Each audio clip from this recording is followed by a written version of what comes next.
Onde você estiver, feche seus olhos, vamos fazer essa oração. Amado Pai, nesse momento nós estamos diante de Tua Palavra, Senhor, estamos diante de Ti. Queremos abrir, Senhor, escancarar as portas de nosso coração para que o Senhor fale conosco, do jeito que só o Senhor sabe fazer. Perdoa os nossos pecados, perdoa as nossas falhas, nos purifica de todo mal. Fala ao nosso coração, Senhor. Fala aos nossos ouvidos. E que, ao fechar a Tua Palavra, Senhor, ao sair daqui, que saiamos com decisões positivas, decisões ao Teu lado. Pedimos tudo isso e te agradecemos em nome de Jesus. Amém. Amigos, abram suas Bíblias lá no livro de Jeremias.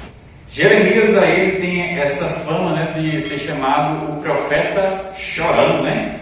O profeta chorão. Porque pense um profeta, esses dias eu estava refletindo, um profeta que é um testemunho vivo, né, para a nossa vida. Era aquele profeta que chorava pelo pecado do povo. Ele não chorava somente pelos seus pecados, ele chorava pelo pecado do seu povo, do seu país, pela situação do outro. Olha só. Então Jeremias, no capítulo 32 aí, ele vem trazendo uma parte da história dele que Israel estava, digamos que, em pandemia, digamos assim. Eles estavam ali em uma grande crise. Estavam passando por um momento muito, muito difícil. E o pano de fundo do capítulo 32 é o seguinte: o reino de Judá foi invadido pelo reino de Babilônia. O reino de Babilônia, que era um reino pagão da época. Então esse reino veio ali e invadiu e levou muitas e muitas pessoas. E vocês vão lembrar de 4 nomes bem conhecidos: Daniel, né, Sadraque, Mesaque e Abednego. Esses 4 jovens, junto com muitos e muitos jovens, foram levados já para a Babilônia. E Judá se encontra nessa situação apreensiva, sabendo que Babilônia estava ali arrodeando, né, a cidade de Judá. E sabiam que viriam mais uma vez. Imagina a situação, né, de cada um ali, de cada israelita. E Jeremias vem com a seguinte mensagem. Olha a situação que se encontra Jeremias. No versículo 3, versículo 2. Ora, nesse tempo o exército do rei da Babilônia cercava Jerusalém. Jeremias, o profeta, estava encarcerado no pátio da guarda que estava na casa do rei de Judá. Pois Zedequias, rei de Judá, o havia encerrado, dizendo: por que profetizas tu que o Senhor disse que entregaria essa cidade nas mãos do rei da Babilônia e a ele tomaria? Olha a situação. Jeremias ele está preso por um ato que Deus pediu para ele fazer. Talvez eu fale hoje com alguém que passa por uma situação assim, né? Onde você faz aquilo que Deus lhe pediu, você lê a Bíblia, conhece a vontade de Deus para a sua vida, mas no fim talvez a sua família não entende, talvez os seus amigos não entendem. Talvez aqui eu não falo com alguém que se encontre encarcerado como Jeremias, né? Mas talvez alguém que está passando por problemas, seja lá em qual for a área, no trabalho, na família, na sua vizinhança, seja lá onde for. Amigos, eu tenho algo a falar para você. Seja fiel. Deus é fiel com os seus. Deus é fiel contigo. Amém? Amém. Continuando, Jeremias, ele foi preso pela seguinte mensagem. E aqui você entende realmente a situação, né? Talvez até o povo mesmo concordou com a situação que Jeremias se encontrava. Porque olha a mensagem desse profeta. A mensagem era a seguinte: Israel, Babilônia está cercando o nosso reino e Babilônia irá invadir. Isso é certo, todo mundo sabe. E sabe qual é a mensagem? Se rendam. Simplesmente se rendam. Pois isso é um mandado de Deus, isso é um castigo que Deus está colocando no rei de Israel. E infelizmente essas são consequências dos nossos erros. Essa era a mensagem. E vocês vão ter que se entregar, porque se vocês lutarem, vai ser pior ainda, pode ter muitas mortes. E infelizmente vocês vão ter que se entregar. E esse cerco vai durar 70 anos. Vai durar 70 anos. Olha a mensagem, né? Imagine Jeremias falando para um reino que já sofreu tanto e tanto, né? Já tinha um histórico lá no Egito, de que também foi escravo, e eles receberem essa mensagem. Realmente é algo muito difícil. Então, no decorrer, no versículo 6, Jeremias ele recebe outra mensagem. Olha a seguinte mensagem. Disse, pois, Jeremias, veio a mim a palavra do Senhor, dizendo, eis que Ananel, filho de teu tio Salum, virá te dizendo, compre o meu campo que está em Anatote, pois a ti a quem pertence o direito de resgate, compete comprá-lo. Veio, pois, a mim, segundo a palavra do Senhor, Ananel, filho de meu tio, ao pátio da guarda, e me disse, compra agora o meu campo, que está em Anatote, na terra de Benjamim, porque teu é o direito de posse e de resgate. Compra, então entendi que isto era a palavra do Senhor. Amigos, no tempo de Israel, existia a divisão das terras. Vamos botar aqui, por exemplo, Leonápolis, e cada bairro era uma família diferente, né? Era uma família que habitava aquela localização. E naquele tempo tinha a questão dos comércios, como hoje tem, e tinha o comércio de terras. E cada terra pertencia a uma família. Por exemplo, o irmão, como é o nome do irmão? Mateus. O Mateus era de uma tribo, vamos botar a tribo de Benjamim. E eu era a tribo de, vamos botar, Ruben. Eu tinha uma terra, e se o Mateus comprasse uma terra minha, ficava lá com ele, claro, né? Só que acontecia que em Israel existia o ano do jubileu.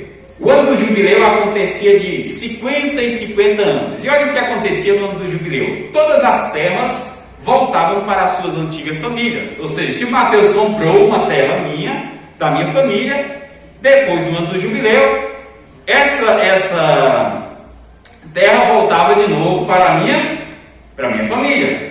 Se eu tivesse vivo, voltava para mim.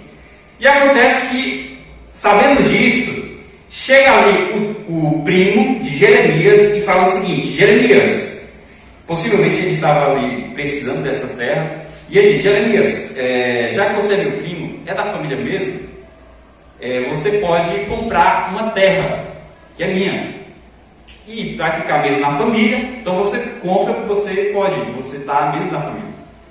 Então ele falou isso. Agora entenda, queridos, agora junta com um contexto que está vivendo. Jeremias, na verdade o rei de Judá, se encontra nessa situação, o comércio todo parou, e vem alguém para você e diz: ei, compra minha terra. Estranho, não é? Quem que ia comprar terra naquele tempo, naquela situação? Quem que ia?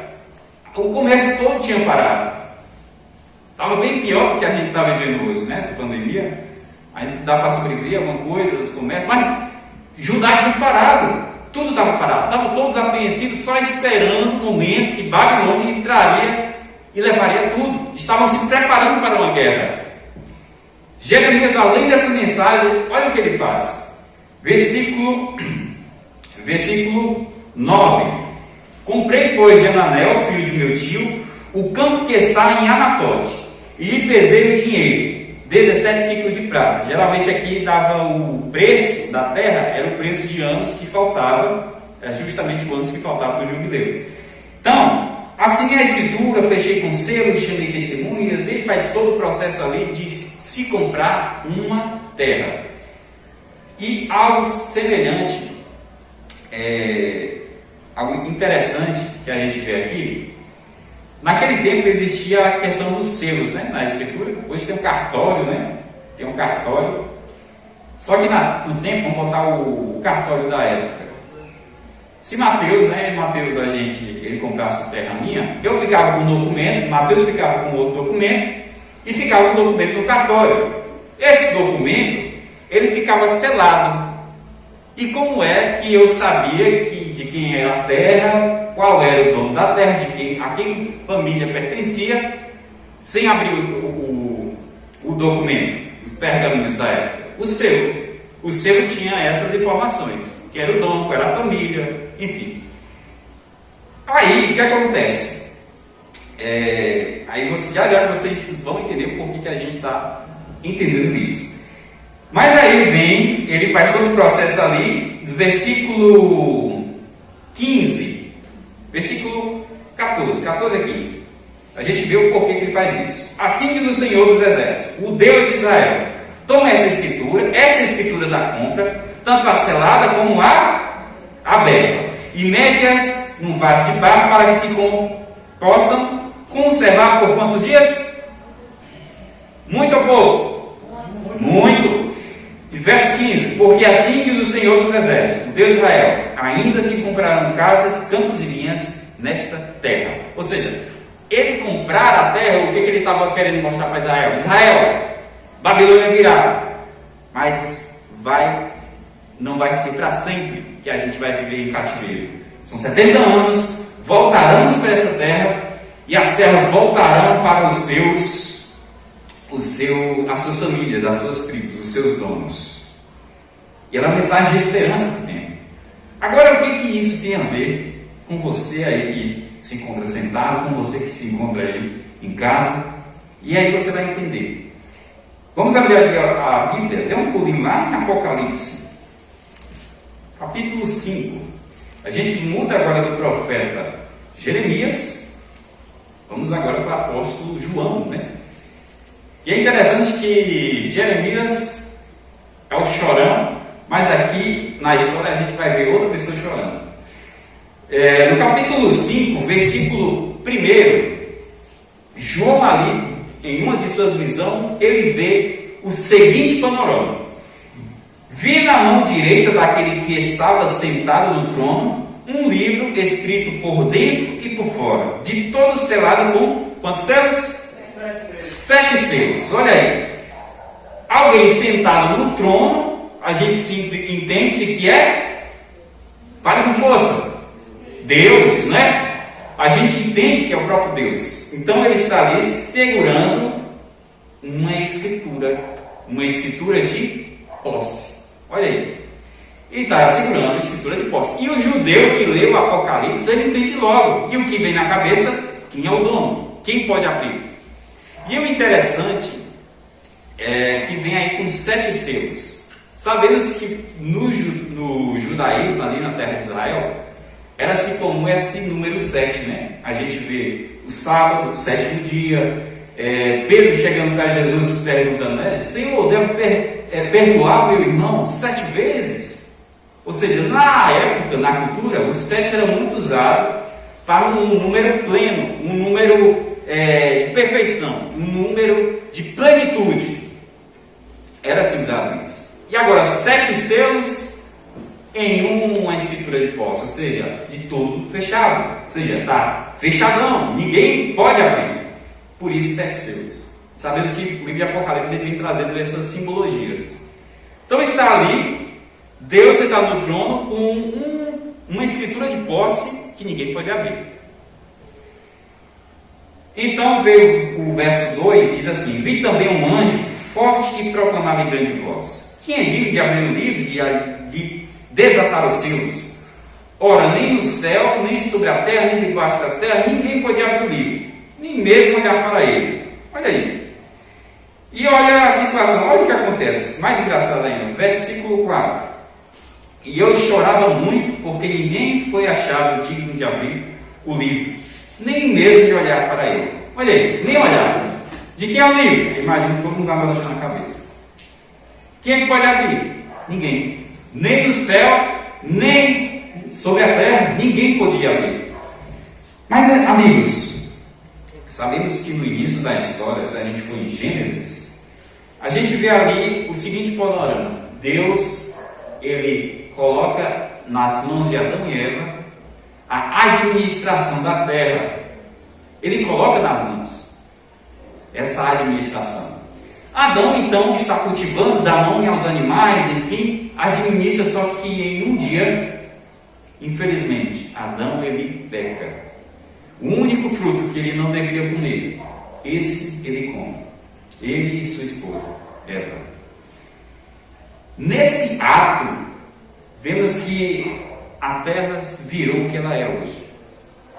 A cada ano a gente vê pandemia, pessoas morrendo, pessoas, enfim. E essa situação que a gente vive. Então, de certa forma, Adão, o que ele fez? Ele vendeu a terra a Satanás. Está entendendo agora? Adão, ao pecar, escancarou as portas então da terra para que o pecado entrasse, para que tudo quanto é ruim entrasse. Diante disso, João, ele chora. Diante disso, João, ele chora. E ainda interessante, mais ainda, a sensibilidade, sabe, de João, diante disso. Chorar.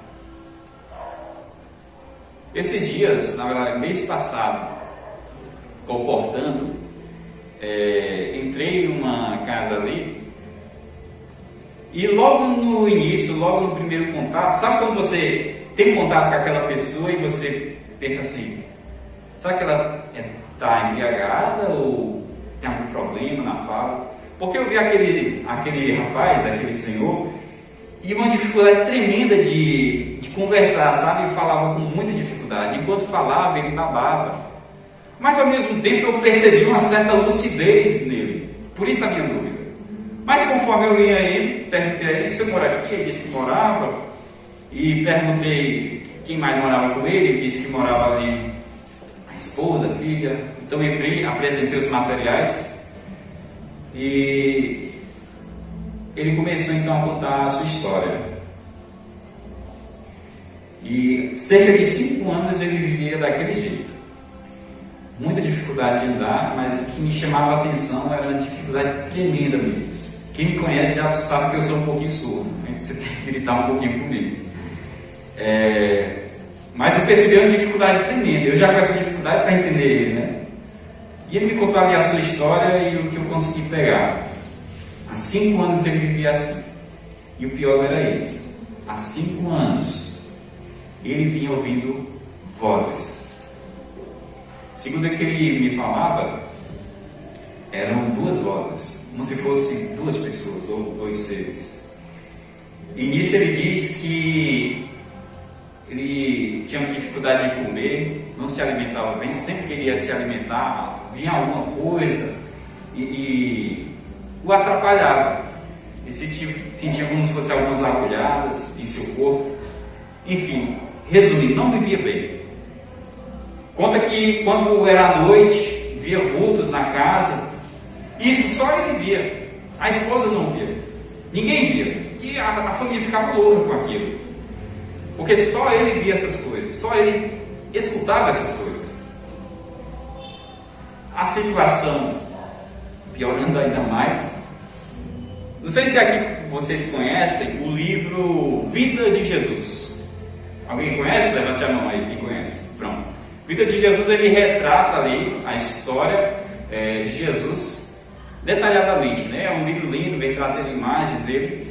E o que acontece? Ele conta que ao ele receber esse livro, as vozes disseram: se você comprar esse livro, a gente te mata. Se você adquirir esse livro, nós tiramos a sua vida. A gente te mata. Imagine a situação, né, no momento, adiante dele ter falado isso. Mas, queridos, apesar daquele clima que ficou ali, fiquei só comigo. Senhor, tem outra coisa aqui, mas o Senhor também está aqui. O Senhor também está aqui. Mas insisti muito, amigos, e infelizmente aquele homem não pegou aquele material. Peço que vocês orem, né? Eu pretendo ainda voltar lá. Mas, amigos, é diante dessa situação que João chora, sabe? Quantas e quantas pessoas vão viver assim? Quem sabe eu falo com alguém assim. Estou falando com alguém que está vivendo uma situação dessa. Talvez uma situação não tão tremenda assim, não tão extraordinária de ouvir vozes, mas sabemos que Satanás ele age não somente dessa maneira, das maneiras mais sutis, amigos. As maneiras mais sutis. Quem sabe um pecado que você não consegue se libertar. Falo com alguém hoje que está viciado em drogas, com alguma mãe que luta com seu filho ou com o esposo. E finalizando na história, orei com eles enquanto abria a minha palavra, comecei a pregar para eles. De início ele conta que estava no sofá, se sentou ali na cadeira, porque ele sentia alguma coisa incomodando. Enquanto eu falava de Deus, alguma coisa estava incomodando ali no sofá, literalmente, fisicamente, cutucando ele, para que ele não ouvisse. Muitas pessoas, amigos, vivem assim. Ou quem sabe, vivendo das maneiras mais sutis, Satanás agindo na vida dela, ela não consegue se libertar de alguma coisa. E diante dessa situação, João chora. Se é que nós ainda temos sensibilidade para chorar por isso, por um problema do irmão, como Jeremias chorar pelo pecado do irmão, onde nós estamos no momento. Mas diante disso, versículo 5: Todavia, um dos anciãos me disse: Não chores, eis que o leão da tribo de Judá, a raiz de Davi, venceu para abrir o livro e os seus 7 selos. Amém. Amém? Se você ainda não entendeu, versículo 6, e vemos quem é. Então vi no meio do trono e dos 4 seres viventes e entre os anciãos de pé um cordeiro como tendo sido morto. Olha aí, sabemos que a própria Bíblia apresenta ali quem como cordeiro? Jesus. É isso? Jesus como cordeiro, como tendo sido morto. Aquele alguém que um dia morreu por você, aquele alguém que baixou a esse mundo, viveu tudo que nós estamos vulneráveis a sofrer. Sentiu ali a fome, a sede. Tem até uma frase interessante que diz: o pão da vida no deserto teve fome, a água da vida na cruz teve sede. Jesus passou por tudo isso. Então esse cordeiro, ele aparece nessa situação. E olha mais, ele tinha 7 chifres. É interessante que chifre no Apocalipse, nas profecias, significam reino ou rei. Ou seja, lembra daqui 7 chifres, ou seja, plenitude. Se 7 selos é plenitude de fechado, 7 chifres, plenitude de poder, de reino. Aquele que reina sobre tudo, aquele que tem todo o poder. E olha mais, bem como 7 olhos que são os 7 Espíritos de Deus enviados por toda a terra. Veio, pois, e tomou o livro da mão direita daquele que estava sentado no trono. E quando tomou o livro, os 4 seres viventes e os 24 anciãos prostraram-se diante do cordeiro, tendo cada um deles uma harpa e taça de ouro cheia de incenso, que são as orações dos santos. E o que eles entoavam: digno és de tomar o livro, de abrir os selos, porque foste morto, e com o teu sangue compraste para Deus os que procedem de toda tribo, língua, povo e nação. E para o nosso Deus o constituíste rei e sacerdotes que reinarão sobre a terra. Amém? Amém. Amigos, é lindo como termina o capítulo. É algo realmente tremendo. Diante dessa situação, de um documento de posse da terra, que ninguém pode abrir, que ninguém pode intervir, aparece Jesus. Jesus resgata a posse. Jesus, ele resgata a terra de volta para si. E hoje aguardamos o jubileu espiritual. Israel naquele tempo aguardava esse ano com muito ardor, muito desejo. Esse dia que as suas terras voltariam, até escravos, queridos, que voltariam para as suas famílias. E hoje aguardamos o jubileu espiritual. O dia que talvez seja um dia qualquer como esse, que Jesus irá rasgar aquele céu virá em grande glória, com milhares e milhares de anjos. Tantos anjos que você não vai ver nem um traço de azul do céu. Você verá então os seus amigos, seus queridos.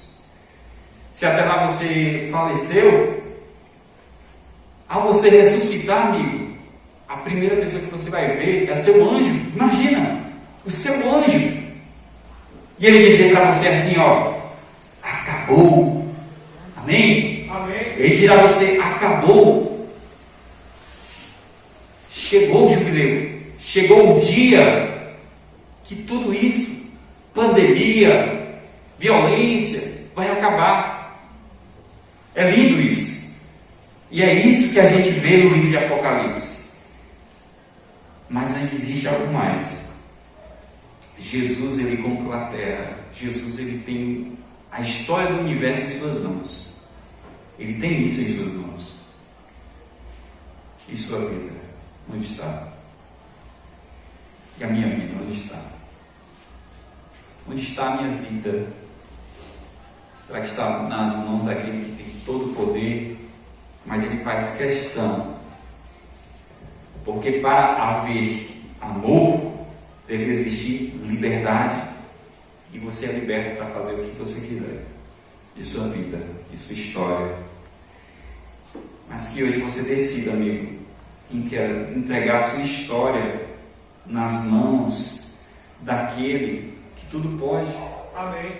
Daquele que conduz as histórias, conta histórias delas, pega todo as páginas que você rabiscou, todo o rascunho da sua história passada, e esquece e faz novas criaturas, faz poesias com a sua história. Ele pode fazer isso, mas ele não irá fazer se você não permitir, se você não cooperar com isso.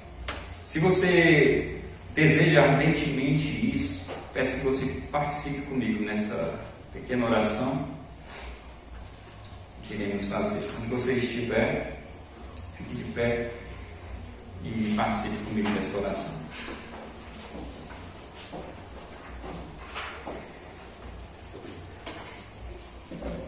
Amado Pai, nós te louvamos, Senhor, e agradecemos o teu nome, porque o Senhor é digno disso. Estamos aqui, Senhor, reconhecendo que estamos necessitados de Ti, Pai.